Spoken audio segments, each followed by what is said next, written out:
আসসালামু আলাইকুম, সবাই কেমন আছেন?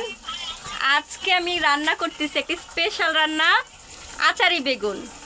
তো কারা কারা এই রান্নাটা চিনেন আর রান্নাটা পারেন অবশ্যই জানাবেন। চলেন আপনাদের সাথে আজকে রান্নাটা শেয়ার করি। ওকে, প্রথমেই আমাদেরকে হলুদ মরিচ আর লবণ দিয়ে বেগুনগুলো ভেজে নিতে হবে। এই যে দেখেন, আমি বেগুনগুলো ভেজে তুলে তারপর সেই তেলের মধ্যেই পেঁয়াজ দিয়ে দিলাম। পেঁয়াজগুলো লাল লাল হওয়া পর্যন্ত আমি আপনাদেরকে একটা কথা বলে দেই, আচ্ছা আপনারা কারা কারা এই আচারি বেগুন খেয়েছেন সেটা কিন্তু আমাকে অবশ্যই জানাবেন। এটা কিন্তু আমার ফার্স্ট রান্না, যেটা আমি ইউটিউব দেখে রান্না করেছি। এই যে দেখেন, এখানে আমি কিন্তু রসুন বাটা, তারপর এক এক করে হলুদ মরিচ লবণ ধনিয়া সব দিয়ে দিলাম, দিয়ে মশলাটা ভালো করে কষাতে হবে। মশলাটা কষানো শেষে আমাকে তেঁতুলগুলা পানিটা দিয়ে দিতে হবে, দিয়ে মশলাটা আবারও কিছুক্ষণ নেড়ে চেড়ে ভালো করে কষিয়ে নিতে হবে। ভালো রান্নার জন্য মশলা কষানোটা অনেক জরুরি। আর এই যে আমাদের মশলা কষানো হয়ে গেলে আমি এর মধ্যে বেগুন দিয়ে আরও একটু নাড়াচাড়া করে নিচ্ছি।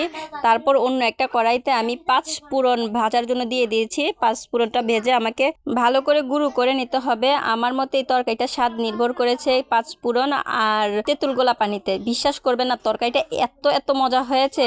ফার্স্ট টাইম রান্না হলো, ভীষণ মজা হয়েছে। আপনারা কিন্তু অবশ্যই একবার ট্রাই করে দেখবেন।